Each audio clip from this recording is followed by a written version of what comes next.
మీ కష్టార్జితాన్ని మీరు అనుభవిస్తూ మీ కష్టార్జితం నుండి పక్కోడికి ఒక ముద్ద పెడితే అందులో నుండి పుట్టేదే నిజమైన ఆనందం. దేవునికి స్తోత్రం. అందుకే ఈ ప్రసంగి ఏం చెప్తున్నాడు ఒక్కసారి మీరు ఇదే ప్రసంగి గ్రంథంలో 5వ అధ్యాయం దగ్గరికి వచ్చి 18వ వచనాన్ని చదవడం ప్రారంభించండి. చదవండి అక్కడే. మరియు మనుషులు కోరదగినది గాను చూడ్డానికి ముచ్చటైనది గాను నాకు కనపడింది ఏంటంటే, పెద్ద పెద్ద మేడలు కట్టుకున్న డబ్బున్నోళ్ళు కాదు, బెంజ్ కారు వేసుకొని పోయేవాళ్ళు కాదు. మా అమ్మాయిను నా కొడుకుంటారు, నాది చిన్న కారు, దాంట్లో కూర్చొని వాళ్ళు ఏం చేస్తారంటే దారిలో వెళ్తున్నప్పుడు పెద్ద కారు వచ్చింది అనుకోండి, అన్నయ్య అన్నయ్య అన్నయ్య కారు ఉన్నాయి అంటుంటారు వీళ్ళు. పెద్ద కారు అన్నాయి, బెంజ్ కారు అన్నాయి అన్నది, అన్నయ్య అన్నయ్య అన్నయ్య ఇదిగో అది బలిపోతుంది అన్నాయి, పెద్దగా బలి ఉందన్నాయి అంటుంటారు వీళ్ళు. ఏంట్రా అంటే నేను చిన్న కారు కొన్న దగ్గర నుంచి వచ్చింది ఆ ఆలోచన, అంతకుముందు అసలు పట్టించుకోవాలి. అంటే ఉన్నదానితో సంతృప్తి చెందట్లా, లేని దాన్ని చూసి ఆరాటపడుతున్నారు. వాస్తవానికి ఆ కారు కూడా లేని వాళ్ళు 100 మంది. ఆ బుడ్డ కారు అన్నా ఉందని ఆనందపడద్దు, ఆ బుడ్డ కారులో కన్నా వస్తున్నానని సంతోషపడద్దు. మనిషిలో ఎలాంటి ఆలోచన పడతాయి చూడు. మా అమ్మాయి మా అబ్బాయికి ఇదే గోలదు. ఆ నుంచి బయలుదేరితే దారిలో ఎన్ని కార్లు వస్తాయి, అన్ని అన్నాయి అన్నాయి అన్నాయి బెంజ్ కారు అన్నాయి, ఇదే గోల. అమ్మ అర్థమవుతుందా? ఇలా ఇలా ఇలా మనుషుల్లో ఆలోచనలు ఏంటంటే ఉన్నదాన్ని కాకుండా లేని దానికోసం ఆరాటపడుతుంటారు. కానీ మీరున్నదే నిజమైన జీవితం అండి, మీరున్నదే సంతోషకరమైన జీవితం. నేను చాలాసార్లు బాధపడుతుంటాను, పూరి గుడిసెలో ఉన్నప్పుడున్న ఆనందం ఓ మంచి ఇల్లు కట్టుకున్నప్పుడు ఉండదు. అప్పుడే ఎక్కువ కష్టాలు వస్తాయి, వాళ్ళకే ఎక్కువ కష్టాలు ఉంటాయి. అర్థమవుతుందా? పూరి గుడిసెలో ఉన్నవాడికి అత్యాశకు పోడు, ఆరాటాలకి ఆర్భటాలకు పోడు, ఆ రోజుకి ఆ రోజు తెచ్చుకొని హ్యాపీగా తిని పడుకుంటాడు, దిగులు ఉండదండి వాడికి. కానీ డబ్బున్నోడికి ఆశ ఎక్కువై అప్పులు చేస్తాడు, అప్పులు చేసి తెప్పలు పడతాడు. ఆ సుఖాల్లో జీవితం ఉంటుందని భ్రమపడతాడు. ఉన్న భార్యతో, ఉన్న భర్తతో, ఉన్న పిల్లలతో ఆనందపడకుండా లేని దానికోసం చుట్టూ ఉన్నదే ఏదో తనది కాని దానికోసం ఆరాటపడి జీవితాలు నాశనం చేసుకుంటారు.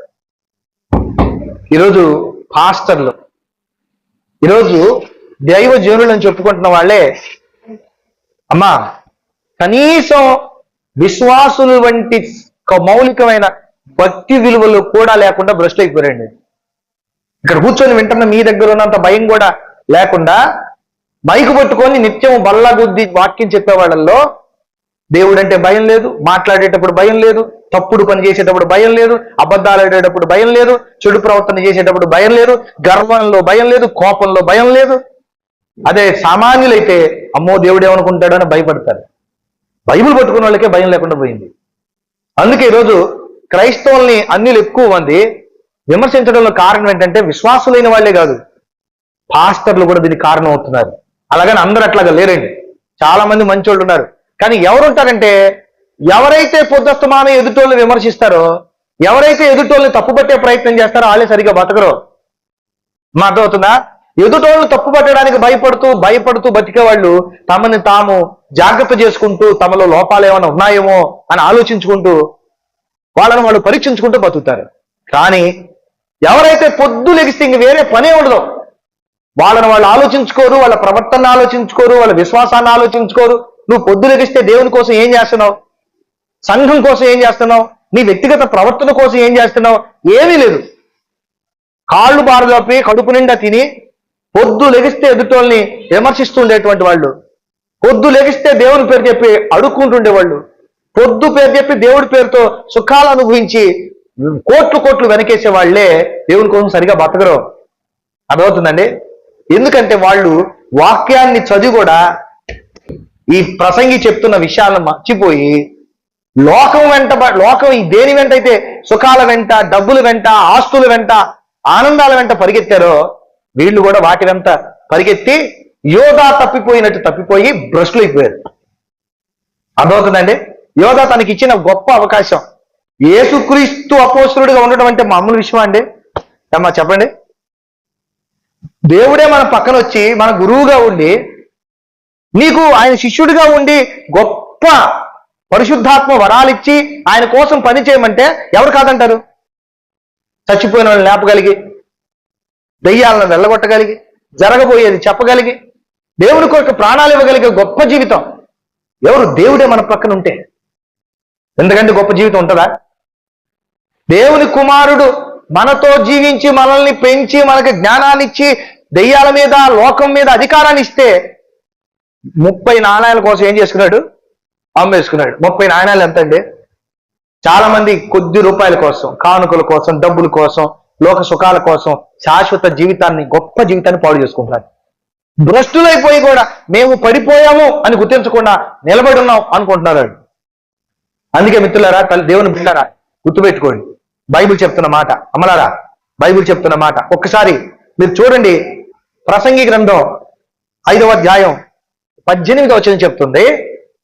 ప్రసంగి చెప్తున్నాడు, నాయనా, వాస్తవానికి మనం కోరుకోవాల్సింది గంటికి కనపడే ఆస్తులు, డబ్బులు, పెంచి కార్లు చూసి కాదు, అవి చూసి కోరుకోవడం కాదు. చూడండి, నిజంగా ప్రసంగికి కోరుకోదగిందంట.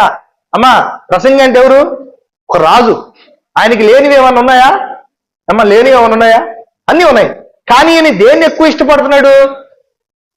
దేన్ని ఎక్కువ ఆశపడుతున్నాడు? చదవండి.